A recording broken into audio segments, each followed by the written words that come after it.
आप देख रहे हैं Aurangabad breaking today news. Please subscribe my channel, like, share and comment.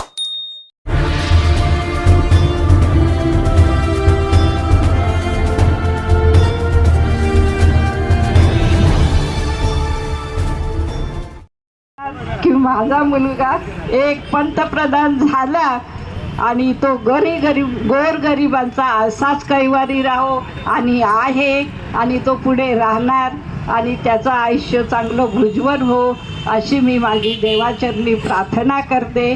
देवाचरणी म्हणायला काही नाही, मी अल्लापाशी पण प्रार्थना करते। मी लहानपणापासून सगळ्या धर्मात राहिलेली आहे। मला मुसलमानासारखे माझे भाऊ आहेत, त्यांच्या वेळेस मी नमाज पण पढायचे, मला सगळं येतं। पण असा एक मनुष्य आहे की तो कुठल्याही धर्मात नाही नसून तो स्वधर्म एकटा आहे, कुठल्याही धर्माचा नाही पण सगळ्या धर्माचा आहे। असा हा एक अल्लाह आहे, असा हा राम आहे, असा हा कृष्ण आहे। एवढे मी माझे भाषण पूर्ण करते। इनसे क्या क्या सवाल करना है। मुझे खुद इस बात का बड़ा अफसोस है कि आपको अपना पैसा वापस लेने के लिए यहाँ पर खाली पेट बैठना पड़ रहा है। आपकी तकलीफ क्या है, आपका दर्द क्या है, आपकी परेशानी क्या है, ये मैं अच्छी तरीके से समझ सकता हूँ। लेकिन मैं आपको इतना भी यकीन दिलाना चाहता हूँ, जितना रास्ता हमने तय करके आए हैं, महाराष्ट्र की कोई पथ संस्था इतने आगे तक नहीं जा पाई है। ठीक है, शुरुआत हुई है 25,000 तक, कल 50,000 की होगी, लाख की होगी, 2 लाख की होगी। मैं यहाँ पर हमारी बहनों के सर्टिफिकेट देख रहा था, कितने मेहनतों से ये पैसा इकट्ठा किया गया होगा। आप खुद सोचिए कि जब ये पैसा अचानक इनके हाथ से निकल गया होगा तो क्या इनकी हालत रही होगी। किसी ने कहा है कि ये जितने भी लोग आए हैं इसमें ठेवीदार नहीं है, तो मीडिया वालों से अपील करूंगा, ये सब ठेवीदार है मेरे भाई साहब, सिर्फ मैं अकेला हूं जो ठेवीदार नहीं हूं, वरना ये बाकी के पूरे ठेवीदार हैं जिन्हें अपना हक मांगने के लिए वो आए हैं। जरा इधर मेरे भाइयों की तरफ भी घुमाइए, ये भी आपको दिखा रहे हैं, ये भी आपको दिखा रहे हैं कि ये सब अपने हक का पैसा लेने के लिए आ रहे हैं। हम उम्मीद करते हैं कि कलेक्टर साहब की मीटिंग अगर हो जाए उसके बाद उनका क्या फैसला है वो क्या हमें बताते हैं, और अगर उनका आश्वासन आधा अधूरा रहा तो हमारा आंदोलन बहुत मजबूत चलेगा। फिर अब कच्चा पक्का कुछ चलेगा नहीं, जो भी है ठोस, जो भी है पूरा पक्का आश्वासन मिले।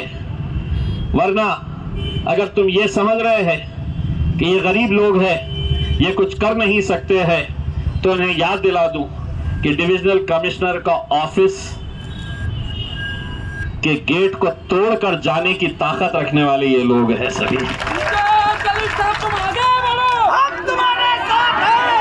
वो गेट को छलांग लगाकर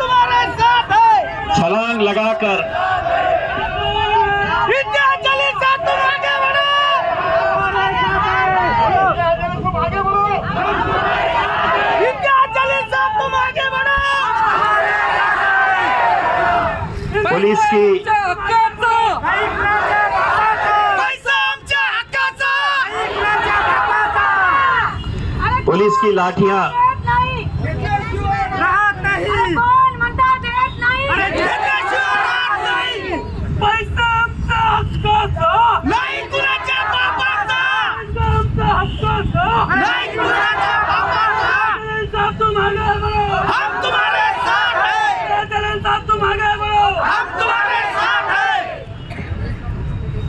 लाठी खाने के लिए तैयार है।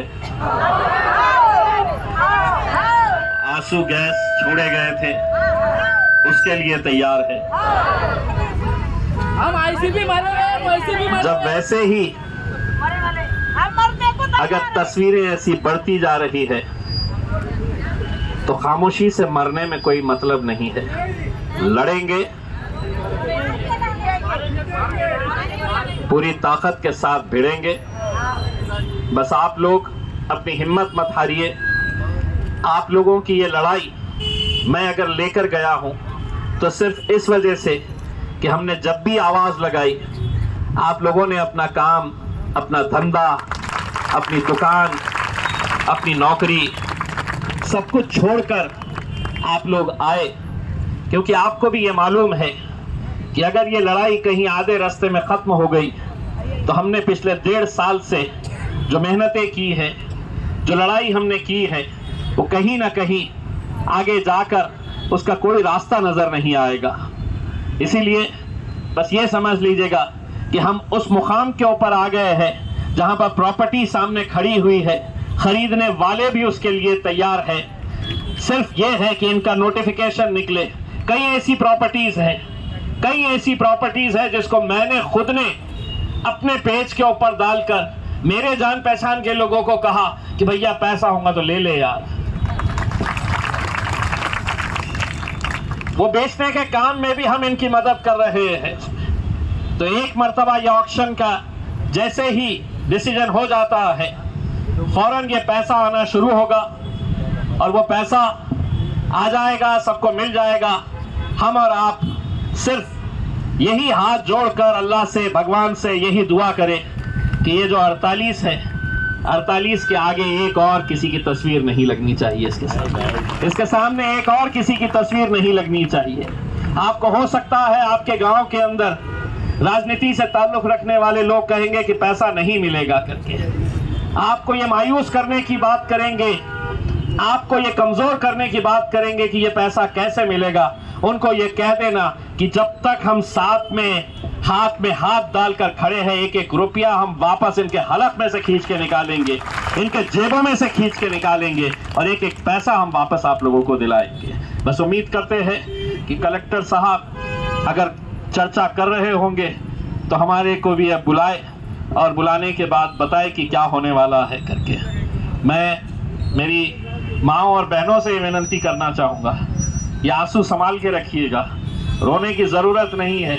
महिला शक्ति क्या है ये आपको दिखाने का वक्त आएगा, उस वक्त दिखाना है। लड़ेंगे, डट के लड़ेंगे, बिल्कुल किसी तरह से कोई घबराने की ज़रूरत नहीं है। इम्तियाज़ जलील आमदार था या नहीं था, इम्तियाज़ जलील खासदार था, आज नहीं है, लेकिन जितनी ताकत के साथ जब खासदार था तब लड़ता था, उतनी ही ताकत के साथ अब खासदार नहीं भी हो तो लड़ूंगा मैं आपके साथ।